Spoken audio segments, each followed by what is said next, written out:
Welcome to the SEMO Sports Zone presented by A-Corp Sports. We're happy to have you for this inaugural episode. My name is Drew. I'm here with Dave. David, how are we doing today? I'm doing just fine. How about yourself? I'm doing great. It is one of my favorite times of year. Football is back. It is back for college, for the NFL, and most importantly for us, for high school sports. So tell me a little bit about yourself, David.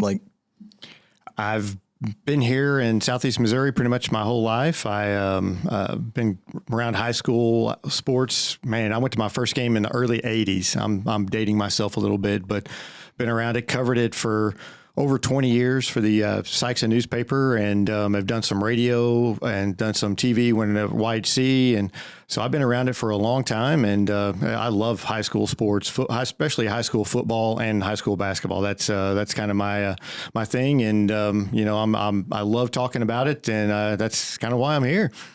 Awesome. If you don't know anything about me, my name is Andrew Moore. I am one of the main producers for A-Corp Sports now. I signed on when it was still YHC in 2021. So anything you see on screen during streams, games like that, that's usually my part into it.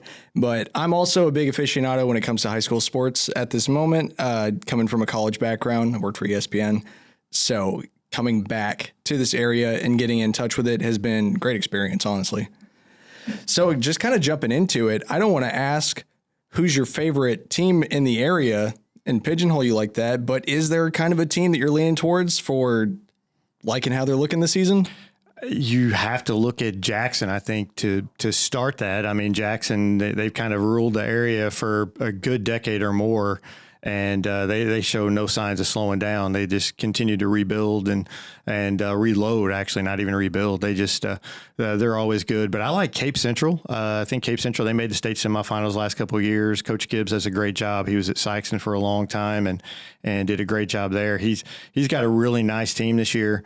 And they've got two electric backs, so I think they're gonna make some noise. And I think Dexter's another team. They are, they've kind of haven't had a lot of success in the last 10, 12 years, but they look, they have everybody back. They look to be strong this year. Have a good schedule, I think, for them. So I think those are the top three teams I'm kind of looking at this year is probably maybe the three best in the area.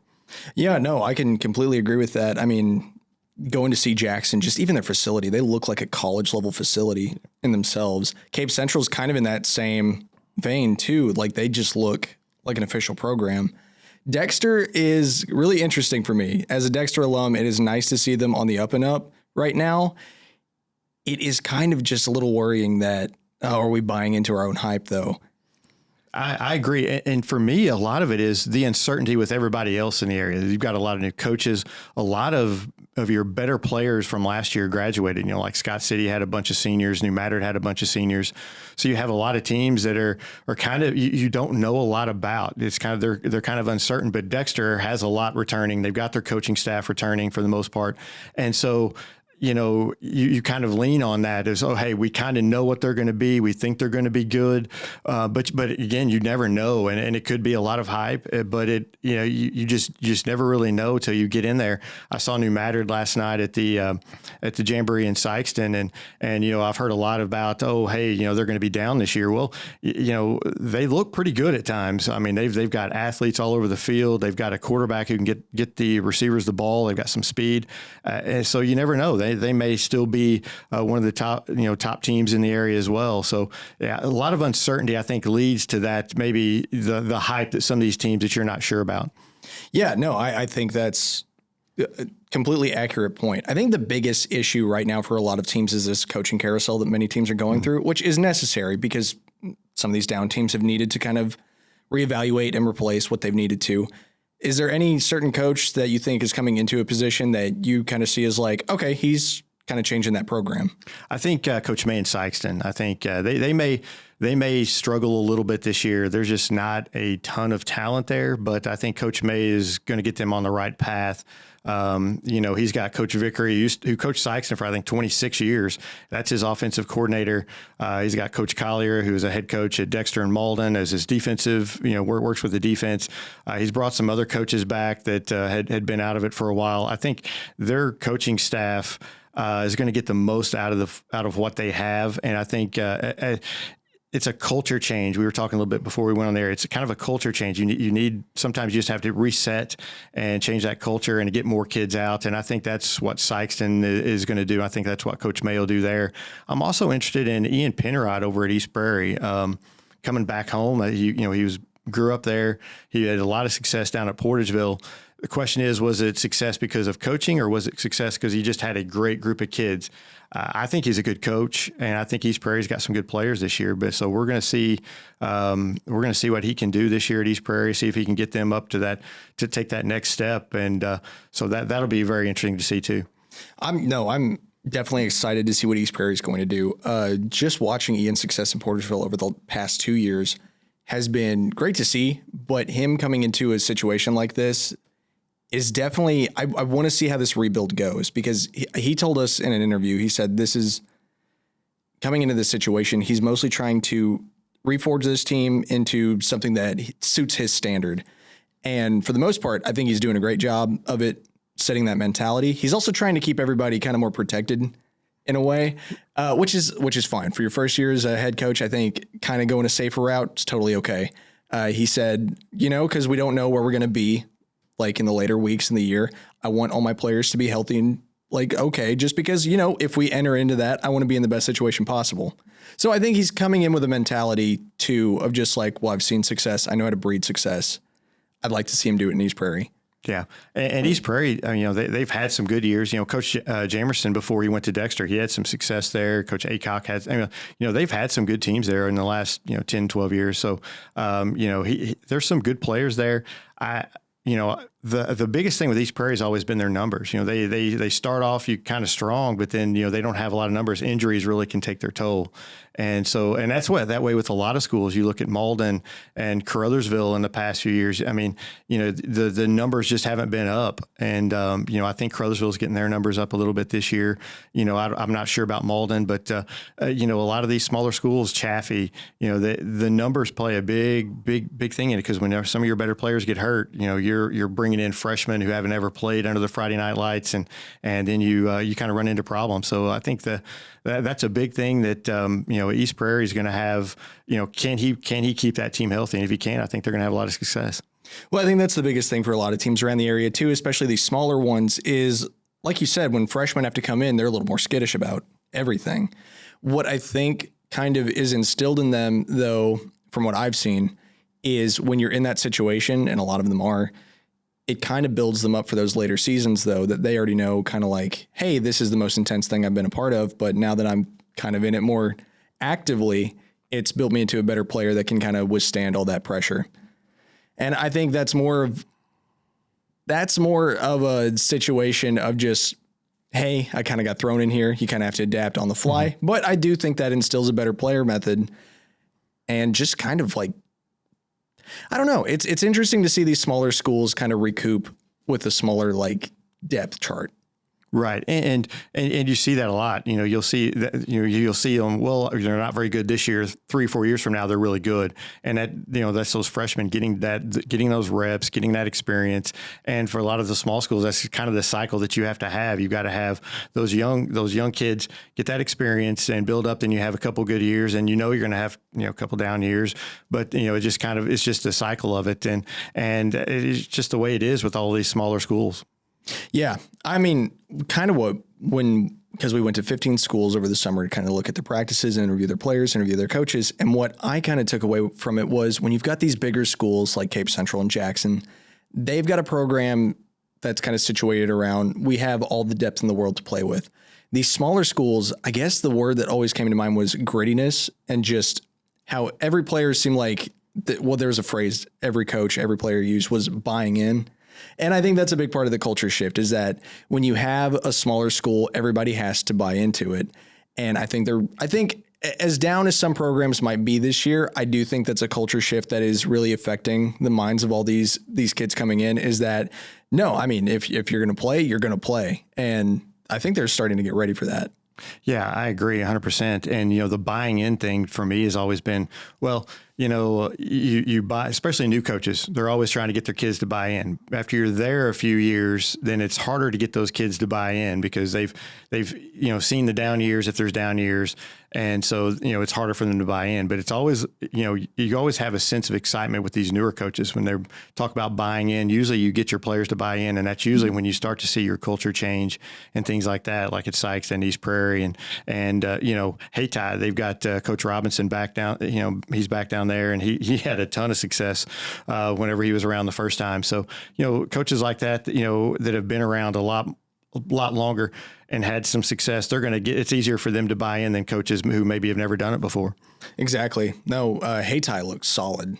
Just watching their practices, I mean, they look extremely athletic and extremely disciplined. And I think that's going to make a big difference this year. Yeah, Hayti, when Haty's got it rolling, they are really good and really tough to stop in Class 1, and we've seen that over the last few years. They've just had a few down years, and like we said, sometimes that talent you got to rebuild that talent. And they've had some good young talent. I know I believe it's their sophomore class this year. It looks really good, and so they're just going to continue to get better. And Coach Robinson, he knows football, and he's going to get them going down there, and it'll be exciting to see them in the next couple of years. So kind of moving on. So it was, Jamboree night last night. Was there anything, you watched the Sykes and Jamboree, was there anything from the 4 teams you saw that kind of stuck out in your mind?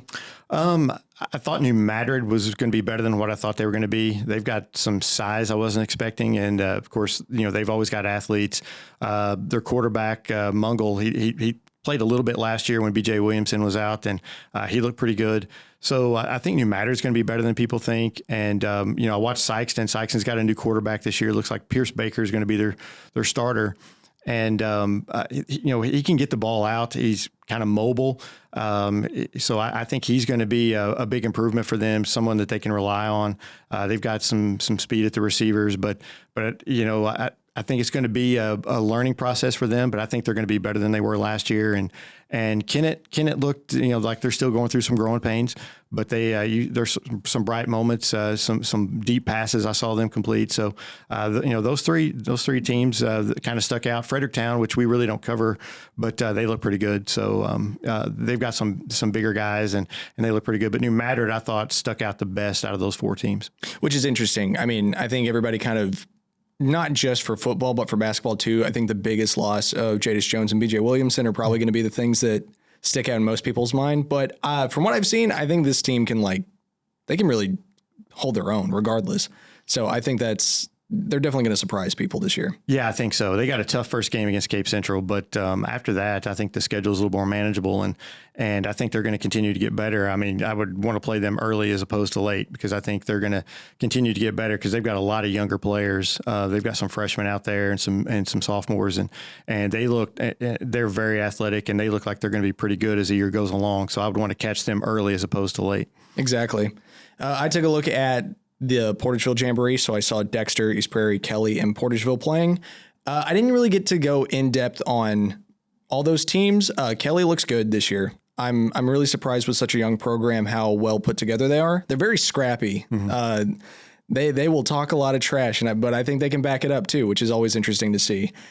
As a Dexter alum, I kind of have to advocate for, I hope Dexter does well this year. At the same time, I think Portageville is one of those teams I want to see succeed. They look really gritty, but they also are just interesting as a program coming back from what they did last year. I don't know if they're going to be down or not. That's the question. I haven't seen them in a proving ground, but at the same time, they're just a very interesting storyline with Coach Rayfield coming in. He seems like he's just having a good time too, which is always interesting for a new coaching situation.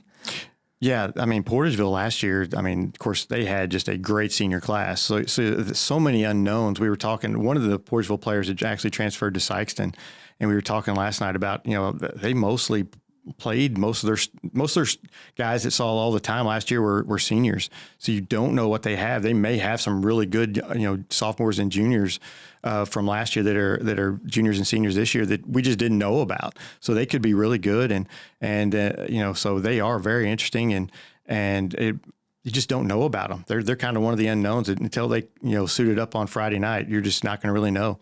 One of my favorite things about them, and this is just an anecdote that I find interesting, the Parton brothers, QB and wide receiver, are twins. So, there's a storyline in my mind. It's like they got that twin connection. Yeah, I've seen that a few times with some teams that have had that over the years, and it's always they've always had that good rapport. Because that's you throw to the one and the one you trust, and so if you're going to trust your twin. Oh, no, it's extremely interesting, mostly because, these are teams that also have to play defense at the same time, which is always a tough situation. But they seem to take it in stride. Yeah, the smaller schools are just they just take it as that's what it's going to be. I know some of the bigger schools, Cape, Jackson, I think Sykeston's trying to do that this year where you're just playing on one side of the ball, trying not to have a lot of two-way players. But your smaller schools, that's just, they expect you to play both ways, and it's just kind of commonplace for that. But in those 100-degree days that we're going to have, I was looking at the weather for Friday night. It's supposed to be 92 degrees or something, 93 degrees. A kickoff. It's going to be brutal for those guys going both ways. A lot of cramps. Drink a lot of water, guys, because it's going to be a long, long night. But you feel for those guys that are playing both ways, but they just expect it, and that's just kind of what they know they're going to have to do it, and they train. They train for it. No, it's an exciting time, definitely. This build up to this Friday night. I mean, I can't wait for it. I can't either. Kind of going into just the schedule for the teams that we're kind of looking at. Crystal City at Sykeston. What are your thoughts on that? I think Sykeston rolls. Sykeston had to get a schedule that was a little more manageable. They start off with Hillsboro. Last year it opened the season. Hillsboro played for a state championship. And when you're down, that's not the team that you want to start off with. So Crystal City's a team that's a little smaller school. They're kind of undergoing, I think, a coaching change up there. So I would think Sykeston at home will win that game. They're the bigger school. I would think they would win that game and get a much-needed win to start off the season. It's definitely, if they get a win, it's going to build momentum for that week too. Going against Dexter, I mean, that's going to be that's a rivalry game to begin with, but that's going to be kind of a tough thing to go into if you don't bring home a win in this first week. It's definitely going to set a tone. Right. And Sykeston thinks they should have beat Dexter last year, even though I think it's 20-0 or whatever it was. But Sykeston felt they were in that game, and that they feel that Dexter's a winnable game for them this year. Just talking with them, some of the coaches and stuff, they feel it's a winnable game. So that'll be an interesting week 2, but you got to get that win on week 1. Well, especially in this early part of the season, I think that's a mentality a lot of teams should have. Every game should be a winnable game. And, that's just kind of the way the game goes too. You never know what a game's going to be like until the end. So, next up, Kennett at Portersville. Who knows? That's an unknown. Yeah, I don't. I saw Kennett. It didn't get a lot out of it. Their scrimmage last night, they looked okay at times. Other times, they looked like they kind of needed some work. But again, we talked about a little bit ago, you don't know what Portersville has. So, Kennett being, what they've been the last few years, and Portersville losing all they lost last year, I would kind of lean Kennett, but who knows, that Portersville could come out and just have the clearly the better team. We just don't know at this point. Well, I think they're two very physically aggressive teams. So I think I don't know, because that's one of those things is like if you just keep on your run game, I feel like you're just going to be smashing two walls together. Right. So I think the passing game on either side is probably going to set a tempo. No, it's one of those unknown games. It's going to set the tone for the rest of the season for these two teams. Oh, absolutely. Next up, East Prairie at Scott City. Well, I like East Prairie. We talked about them earlier. I like East Prairie. They've got some good players. They should be healthy starting the season.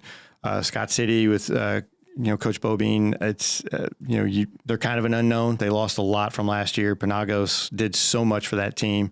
They were really good last year, and they lost a couple really, really good seniors, but I don't think they're going to be completely down. I think it'll be a close game. Those two always play high scoring, close games. And that's kind of what I expect again, but East Prairie with, what some of the players they have back, they've got some dynamic players back. I would take East Prairie in that game.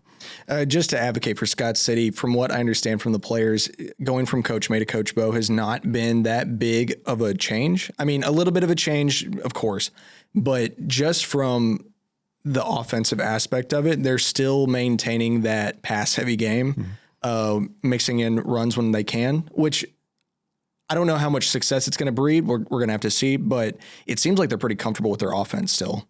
Yeah, their quarterback last year, Gloth, he played some when Panagos couldn't, was injured a little bit. I think he played some against Dexter early in the year, and he showed that he could throw it. So yeah, I don't expect them to be down.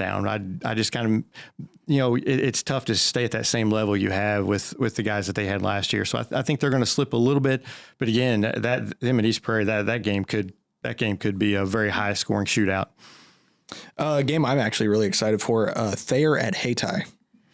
Yeah, Thayer is always good. They always bring that smash mouth ground game, but Hayti's got that speed. And, Thayer's kind of, taking it to them the last few years, but I'm going to go ahead and say Thayer because I still think Hayti is still building toward it, but I think it will not. It's going to be a close game. I think that's going to be a tough one for Hayti, but I think it'll be close. No, I can totally agree with that. Hayti seems ready for that game, which I think is it's one of the biggest telling things is that they're not kind of like, oh, we don't really know how we're going to do week one. They're like, nope, we're looking at a state title. Yeah, which is great mentality to have. Charleston at Kelly.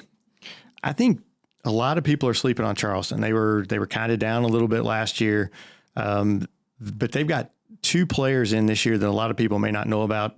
Trez Clark is a running back that they transferred from Sykeston, and their quarterback this year is Kirby from Malden. He was at Malden last year. His dad was the head coach. He transferred over and with his dad's the assistant now at Charleston. And I saw him throw around a little bit last year before one of their games whenever I was doing radio. And man, he's got an arm and he looks real solid as a quarterback. Something that last year they had Katerion Owens as a quarterback. He was kind of, he did a lot for them, but I think this brings the passing game in a little bit more. I think they're going to be better than what people think. I'm not sure that they can beat Kelly. Kelly's pretty solid. Skylar Still's back as their quarterback, and he's very impressive. And they're going to have a good running game. They've got a good line. I'm going to take Kelly, but I think it's going to be closer than people think. And I think Charleston's going to surprise some people this year and have a better season than what a lot of people think. No, I'd love to see Charleston succeed. Their fan base is extremely faithful to them. So I can see too that it looks like some of the younger kids are starting to build up to these positions too, which is always exciting to see. Yeah, and they have some size on the line too that's going to really help that run game. They've got two pretty good running backs, so it'll be good for them this year. I think they're going to be better than what people think. Another kind of exciting unknown is New Madrid County Central at Cape Central. Yeah, I think Cape Central is really solid this year. They've got two really good running backs. You look at, they've been state semifinalists in Class 5 the last 2 years, and they've got a lot of guys back from that. They've got a great coaching staff. I look for them to kind of have their way with New Madrid in this game, but that's not a indication on what New Madrid can do. I think New Madrid is going to have a good year. They're going to be better than what people think. They got a lot of young talent that I think is going to kind of build kind of like the BJ and Jadis class did. I think that, they've got some freshmen that are kind of very similar, and I think they're going to continue to grow. So I think they'll be pretty good, but I think I'm going to give Cape Central the nod in this one. No, I think that's a fair assessment to make. Cape Central they've got the depth too. Yeah. They've got weapons everywhere. And I think that's just going to be one of the biggest failings of playing a smaller school like New Madrid is that no matter how much talent you have, if you can't keep it up the entire game, that's always going to be a risk. Yeah, and for New Madrid though, it's a good measuring stick to see where you're at early in the year and show these younger guys, look, this is where we want to be. This is what we want to be in week 10. We want to be a team like this. So I think it's great for New Madrid to play them early and kind of get a look, and then get back into their schedule with teams that are more their size and more their speed. Chaffee at Hillsboro. Hillsboro, Grandview. They're normally pretty good game with Chaffee. My nephew went to Chaffee a few years ago and just graduated a few years ago, and they always played them in really tough games, close games. Being up there, it's always a tough place to play. But I think, but Chaffee, they've got. Yeah, they lost some seniors from last year, but they've got that running game. This is the third year. Their coach Altenberg, I believe his name is. So I'm going to give them the nod. I think that they've kind of were 500 last year. They've kind of got that taste of winning. The kids that are there, I think they're very hungry to continue that success. So I'm going to go ahead and give Chaffee the nod in that one. But I think it'll be a close game because Chaffee's got some size on them too. That's something that I don't think a lot of people think about. But once you're on that field, there's a lot of guys that are pushing like 6'2". So They've got weapons for sure. Yeah, they've got two receivers. One, I think one's 6'3", one's 6'4", and so I mean they've got some size at the receivers too, somewhere where they can throw the ball. So, that's a big thing for them. They just got to stay healthy. Chaffee's biggest thing is just stay healthy, because they're not very deep. So you keep them healthy, and so early in the year, I'm going to take Chaffee. But like I said, they always play tough games with Grandview. Those are always close games, go down to the wire. So that'll be a good one there. Kind of one of the most high-profile games, I would say Jackson at Cardinal Ritter. That's going to be a tough one. Both of those teams are really, really good. Cardinal Ritter just has unbelievable athletes, D1 athletes at several different positions. Playing there is going to be difficult. Man, I don't know. Jackson's really good though. They returned a bulk of their team from last year. Their offensive line is huge. Man, that's going to be just a great game. If you had one game to catch and wanted to drive up to St. Louis, that would be the game to watch. I would take Cardinal Ritter just because it's at their place. I think that may be the deciding factor, but it's going to be a great game, and anybody could win that one. No, that's definitely going to set a tone. Jackson, when we interviewed the players, they said this was the most important game for them of the year was Cardinal Ritter, which I can totally see. I mean, yeah, that's going to be a tough game. Yeah, absolutely. But I mean, if you look at Jackson, the way they've kind of manhandled most of the teams from around here, year in and year out, they had a slip up against Poplar Bluff a couple years ago, but other than that, they have pretty much just dominated the local competition over the last decade. And so you look toward, like games like this as your main game. That's an important game because we know we can get this one, and this one. But that Cardinal Ritter, that was a big game in the state. They're both teams state ranked, and that's just going to be an outstanding football game. Well, it's also funny to see when we interviewed the kids from Cape Central, we asked them, like, what's the game you're most looking forward to in the season? And they said, of course, it's Jackson. It's always Jackson. When we asked Jackson, they said Cardinal Ritter. It's always Cardinal Ritter. Yeah. The way Jackson's handled Cape Central the last few years too just kind of makes that it's more of a rivalry for Cape because Cape wants to get them, and Jackson's like, yeah, we're not, we handle those guys. I think it's going to be a little bit different this year. I think it'll be a little bit closer. Cape thinks it's their year to do it, and it could very well be. But at the same time, they've thought that before, and Jackson just continues just to steamroll teams around here. They're just so good and have so much talent. But that'll be a fun game later on in the season. But yeah, Jackson, I think is a class of the area this year. So final game that we have on our listing is our A-Corp Sports Game of the Week that we're going to be broadcasting is Dexter at Malden. Yeah, I would think Dexter would be heavily favored in this game. It's nice to see them play early in the year. I know Malden's had to forfeit that game a few times in the last 3-4 years because they just lack of players, and so it's good to see that one actually get played. Back in the early '90s, that was a huge rivalry, Dexter Malden. And it's kind of, as Malden's enrollment kind of dropped, that the rivalry kind of dropped as well. But, I think Dexter's got to, I think they're going to have a good year. They've got a lot back from last year. They're very experienced.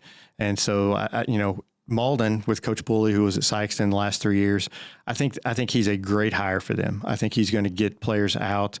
I think he's going to bring some enthusiasm to the program. I think it's going to work out well. I don't know how good they'll be this year. I think it's going to take some time for them to build that up, and it's a tough game to start off with when you get an experienced team like Dexter. But I think Malden, I think they're going to like Coach Pulley, and I think they're going in the right direction there. I really hope so. Watching them the past couple of years it's been hard. Yeah, and you never want to see that from a program, especially a local program like that. But I think after getting to talk with Coach Pulley, he starts off with my philosophy is alignment, assignment, aggression, attack. And I think he's really trying to instill that into the players he has. And for the most part, I think most of those seniors and juniors are kind of buying into that, and they're kind of trying to push everybody along, which is really great to see. Yeah, it is. And I really like Coach Pulley a lot. I think he's a really good guy, and he wants the best for those kids. And it's not always about wins and losses. And for them right now, it's just getting kids out, getting them to stay the season, and just getting them to improve. And I think he's going to get all that. I think they're going to get some wins this year. I know they've got a pretty long losing streak there that that I think is going to get snapped this year. And I think that's just going to continue to build. But I think if they give Coach Pulley time, give him some time, I think he's going to build that program to where they want it to be. And it'll be, I think he's very good for that school. No, exactly. I think you're exactly right. As far as the game itself goes, this Malden has not beaten Dexter since 2019 at this point. And as far back as Mish's records goes, which is about 2007, it looks like the wins and losses against each other, Malden is 8, Dexter is 4. So you can see there's a history of how Malden has kind of dropped off, but I think they can come right back. Oh, absolutely. And honestly, before Malden kind of had that little streak there with Coach Wyatt, I think it was like 15, 16 straight wins for Dexter or something like that since the mid 90s. I think they'd pretty much dominated that series, if I'm not mistaken. And it's been tough to see them fall the way they have after as good as they were with Coach Wyatt playing for a state championship and just being so talented there for about 4 years or so. They were just so good, and it's tough seeing that fall. But I think a turnaround's coming for them, and it like we were talking, it's all a cyclical thing, and I think that Malden seeing that a little bit. They were down for a few years, but I think they're going to build that back up. I've heard their younger programs, their youth programs are doing really well. So, and Coach Pulley is very good about getting into those younger programs. I know at Sykeston, he really helped build some of those younger programs.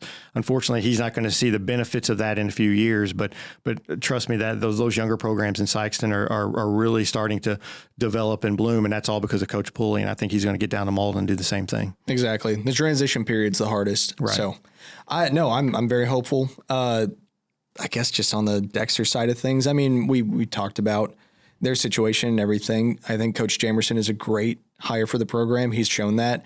Even their losses from last year, I mean, those were, for the most part, I feel like those were winnable games. They could have taken that season even further than they did. So if anybody is prepped for success, I would say Dexter's kind of in that heir apparent status.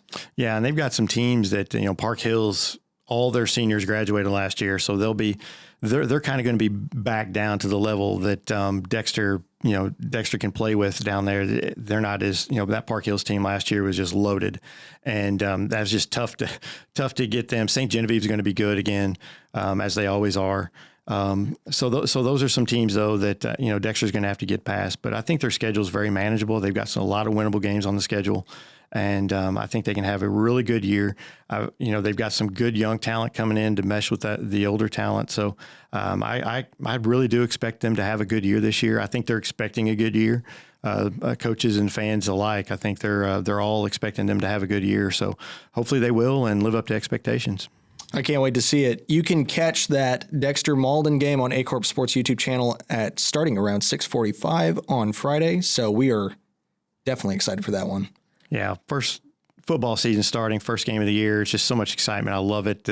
Every team right now thinks they've got a shot at the state title, and that's the best time. And it's just a lot of excitement in a lot of schools. You'll see a lot of fans out for these first games, and let's hope the weather kind of cools a little bit for that first game, but it's going to be a lot of fun. I think it's going to be a really good year with a lot of parity, I think, and I think it'll be a fun year to watch. I can't wait to see just how that week one pans out for everybody, just so it gives us a little more meat to dig into, just like, well, this team looks like this team looks like that.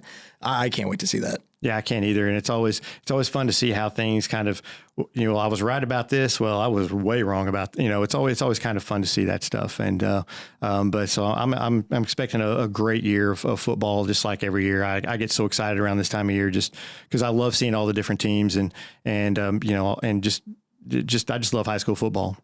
No, exactly. You never get that atmosphere anywhere else. All right. Any final thoughts, David?